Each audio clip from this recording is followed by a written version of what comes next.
Welcome to Windows on the World. I'm now going to be joined by Piers Corbyn. First part of the show, a little bit hectic as I went off air a couple of times while I was trying to broadcast. That's not an issue though. I think that we're now back. We did the last show, which you'll find in the archive. It's called The Puppet Masters of Protest. The reason it's called The Puppet Masters of Protest is because we made several films years ago about the Occupy movement. One was called The Puppet Masters of Occupy, and the Puppet Masters of Occupy turned into the Puppet Masters of Extinction Rebellion, the latest fake protest movement, which is demanding enslavement for the whole of humanity. I kid you not. I'm going to be joined with no stranger to the show actually, Piers Corbyn, who's been out and about checking what the word is on the street. Are you there, Piers? I am. Okay, we can hear you. So, you heard the first part of the show. I did indeed. Excellent analysis of the facts. Well, we have to get the facts out there because the facts are pretty thin on the ground, aren't they? Yes, and they are. We are living in that point about post-truth world. 1850, just one thermometer. It's insane. It is completely insane. I mean, basically, as you say, all their records are really only reliable, if at all, from 1950. And since then, they've just been massively adjusted anyway. So, actually, there's not really... what they're putting forward is just almost meaningless. Well, but yes. It's made up to fit an agenda. Yes, of course, and this is what we've been reporting on for ages. Do look at our previous shows in the archive referring to the anthropological global warming or climate change or even the mini ice age, which we think may be coming, and look at those and share those. Now, the last show we did, the Puppet Masters of Protest, which you can find in the archive there, this is a follow-up to that, but do look at Extinction Rebellion, The Facts. It's had a lot of people actually go to that, and it's been shared a lot. It reveals the inner workings of this protest group Extinction Rebellion and its relations to and connections to the Occupy movement and a lot of these protest groups such as Reclaim the Power, Climate Camp Action, which were known to be infiltrated and controlled. Indeed, one of the people on the board of Compassionate Revolution Limited, George Barder, one of the directors of Compassionate Revolution Limited, which is the holding company for Extinction Rebellion, was one of the people, the paid activists, who took out Brian Hoare and Barbara Tucker many years ago at the Parliament Square. Brian Hoare, many people may remember, was protesting against the Iraq War, and he was there every day, and he was eventually bullied away from Parliament Square, and a group took over called Democracy Village. It's everything's reversed with these people. So it was basically the destruction of Democracy Village. That's what it should have been called, but George Barder was part of that, one of the Extinction Rebellion people. So that's the bit of the background there. We were also talking about the climate records and the fiddling of data, the incompetence of the data, which is what Piers was referring to there. Now, isn't it interesting, Piers, that article by Christopher Booker from 2015, I just dug that out, and you would have thought that this would have all come apart by now, but it's getting more desperate and it's getting pushed more and more. So what did you want to add to the information that was put out in that show, The Puppet Masters of Protest? Well, there was three things really I've got to add.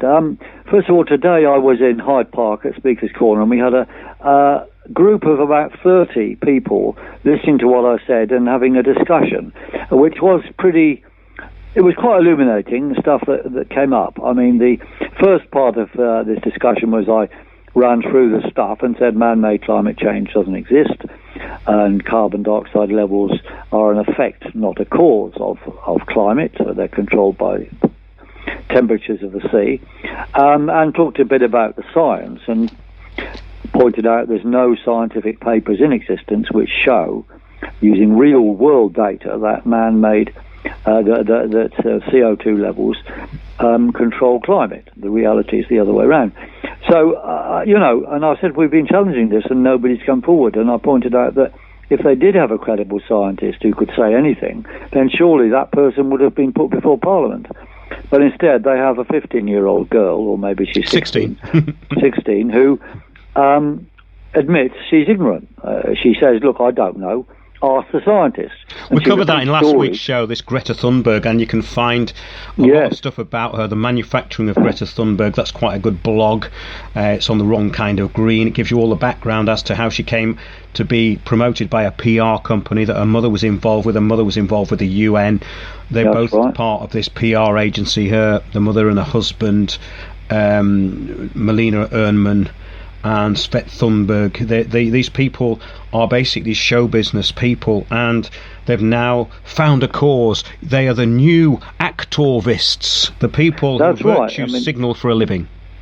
It's a controlled, orchestrated campaign. So that was made clear.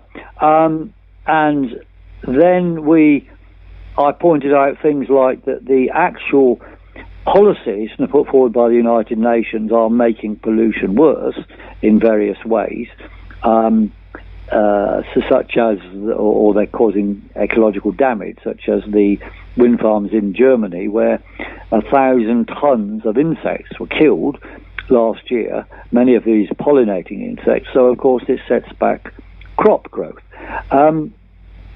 which is well understood. And then I also pointed out that and this was a live stream from Hyde Park, that the UN's policy on climate is actually racist, because the biggest victims of their policies are black African women who spend 24/7 beside open fires doing cooking, rather than having electricity, because the climate policies of the UN and European Union prevent the building of new electric power stations. And, this is completely shocking. I mean, it is utterly unacceptable.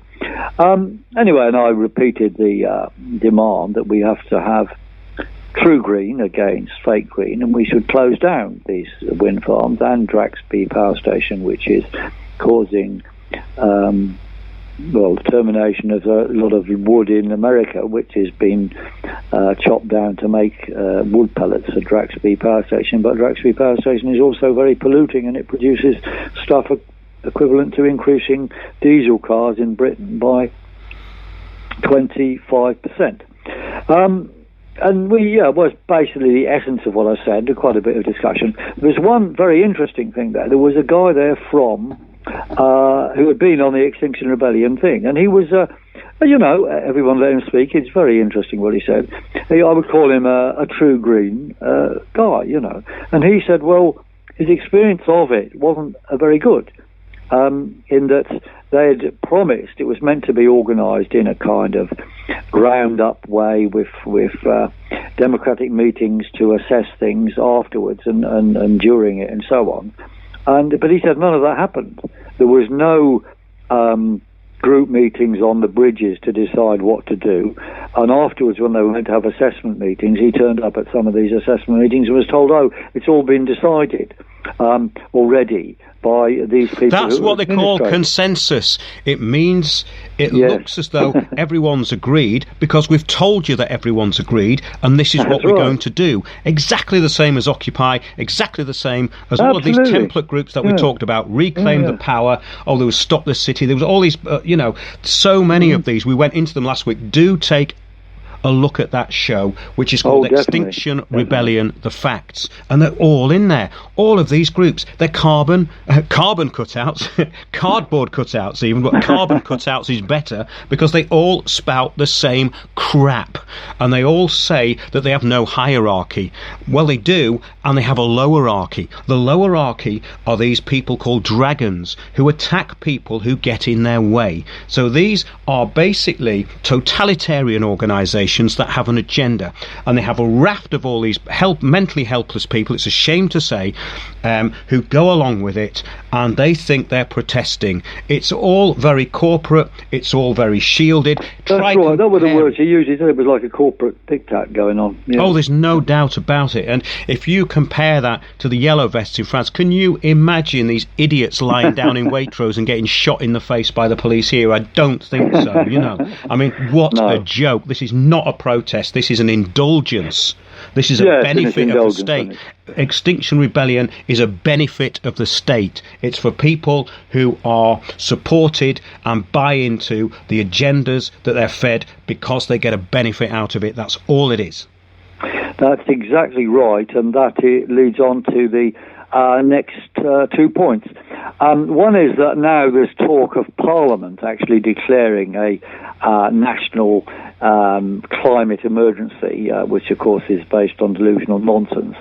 And the second thing is, you ask yourself the question, well, what is the end game of all this? Where's it leading to? And here, I think it's important to notice the Extinction Rebellion main demand is that the government must declare a state of ecological and climate emergency and take action to prevent climate change. Well, of course, they can't take action to prevent climate change because all this is a natural process involving the sun. But when you read the latest green report from the World Economic Forum, and to refresh your memory, the World Economic Forum is that meeting every year in Davos of the biggest bloodsuckers and leeches on the planet who meet together. They include George Soros and Bill Gates, of course, who are direct funders of Extinction Rebellion, of the woman who manages Greta Thunberg. She's paid for by the organisation that they run, their front of their fake charity set up called One Org. But anyway, the point is, this green report says that we've got to save the planet. We can't allow temperatures to rise anymore. Now, of course, in reality, they're not rising, but they can't allow them to rise anymore. We've got to have massive spending to the tune of £1 trillion a year. And where is this going to come from, they say? Well, they say the 71 top corporations that have got loads of money in them locked away. And they don't develop this beyond them, but that's what they say. They're talking about we have to get this money somehow. Now, I asked, and I said to the meeting in Hyde Park, I said, well, obviously what they want to do is grab that money in the name of building more wind farms or damming the Amazon basin and actually making some tribes go extinct. More stupid things like Drax-B, and so forth. There's lots of things they have in mind, all of which are gigantic operations which are perfect for big corporations to rake off money. But what are they really going to do with the money? Because I don't believe they're going to spend all this stuff on these stupid projects which will achieve nothing. I think it'll be used to offset the impending banking crash. So the banks will be lent money to do this stuff, or given money to do this stuff, and in fact, hopefully they hope will avert the impending banking crash, which is way overdue, completely way overdue. Now, I was pointed out by some associates in Australia that last time there was a climate freak out as big as this was in 2008, just before that banking crash. It doesn't seem they were able to use that propaganda then to do much, and we all know what happened to that banking crash. But this time it might be exactly that intention. So I think really, this came up, didn't it, a few weeks ago when we did a show when Tim Sanders was on, we were talking about Brexit, and one of his concerns was that this crash was coming and it would happen. Of course, Tim actually was one of the real people who spoke. When I say real people, I mean he was talking about what Occupy was meant to be about, which was the financial system. So he was a real kind of protester down there, or a real contributor, before it turned into Soros and his climate change and all the clowns that came down on the back of the consensus meetings and the general assemblies. But he did make that point, and it was reported in mainstream news a few weeks ago that, well, basically, let's put it this way. The article was preparing the public to have their pensions looted. Yeah.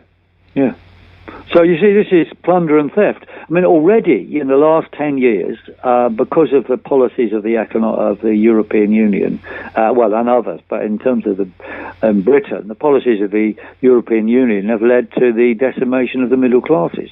The middle class is got nowhere like the power and ability to do things it used to have. You can't even buy your own house anymore, not in a realistic manner, in a realistic time. So they've got to find money from somewhere, and this means stealing savings of everybody.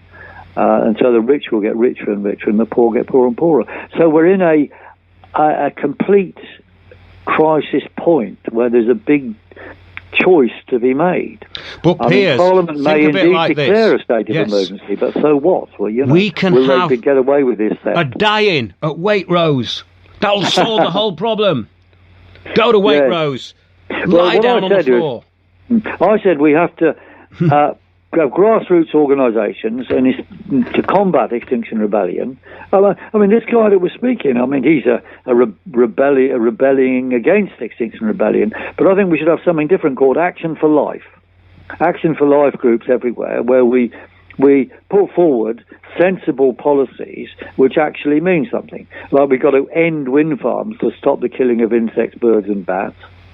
We've got to reopen coal mines where we need coal, like near Drax B power station.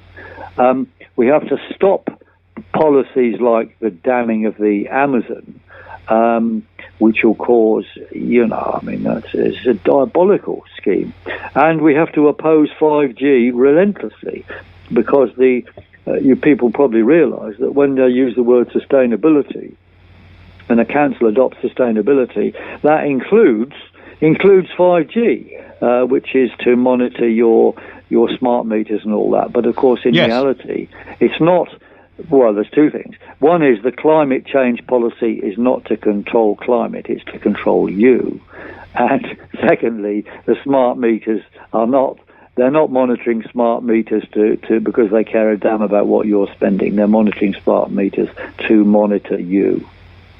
The Internet of Things, of course, and artificial intelligence. This is all artificial intelligence, intelligence even. And that's the point, that the bigger issues and the most important things to public health are never actually confronted by the Green Party and Friends of the Earth. We heard that email that was sent on behalf of that woman from the Green Party, that councillor, thinking that because Extinction Rebellion are basically doing something, it was great, and don't be so negative. These people are mentally helpless. They need help if they think that that's a protest.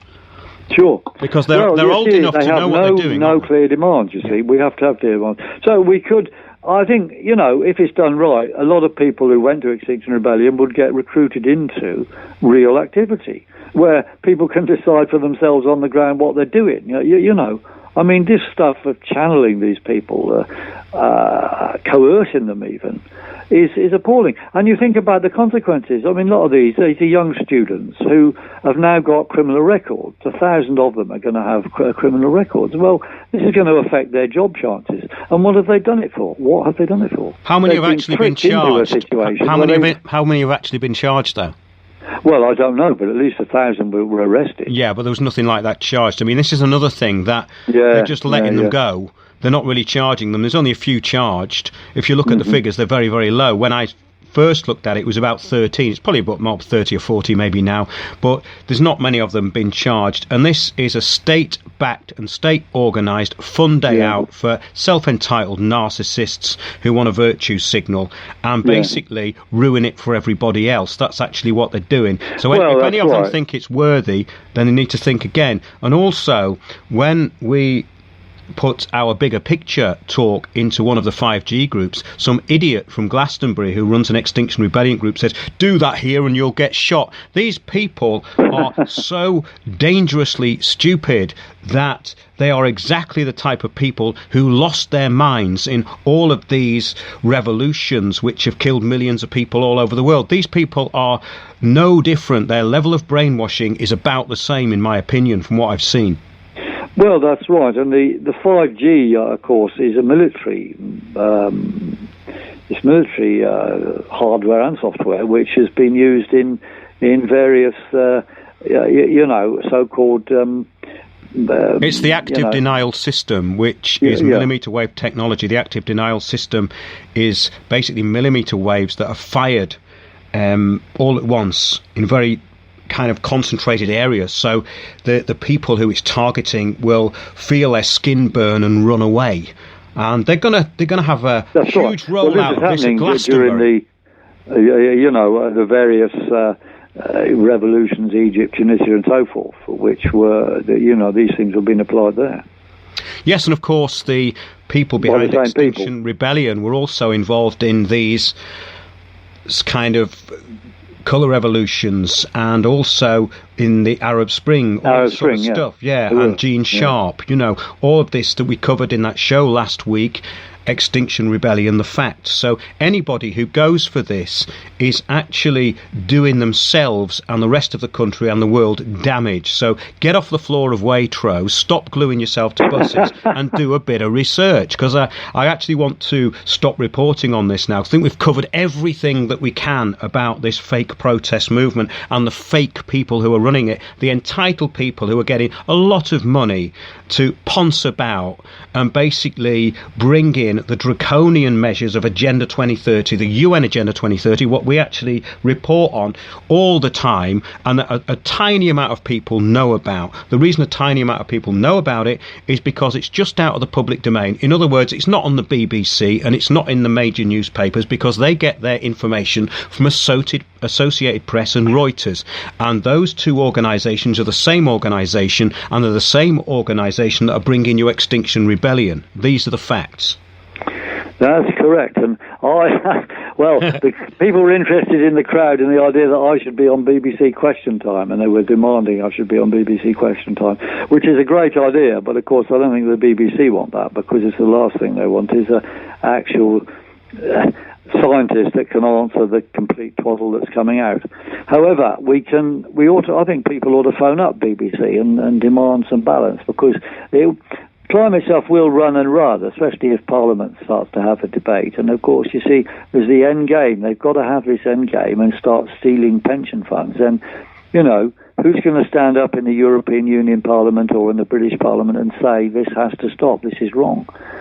So we have a duty now to bring out the truth, and I think people can set up what groups they like, but Action for Life versus Extinction Rebellion sounds like a good thing, and we can recruit genuine, true green people that do want to actually defend biodiversity and birds and bats. I think this is the main point as well, because real people in the respect that they're people who know how these controlled opposition groups were taken over and are actually doing things like sustainable farming and looking into the biodiversity and what is really going on, not necessarily the UN Agenda 2030. No, well, these people are often off-grid, as they say, as well. And what they're doing is getting very frustrated with all these people following these corporate idiots who are basically rinsing money out of the public as well. So this stuff is all funded, and then the public have put 400 grand into Extinction Rebellion, which is a load of entitled narcissists poncing about doing nothing, and all that money is going to go into their pockets, and that's a disgrace. That's right. That is a theft of public money. And if that public money was given to people who actually did something, just imagine what you could do, because all that money is going to be frittered away, just the same as it was in Occupy. Climate Camp Action, which is related to this Extinction Rebellion group, as stated by Gail Bradbrook.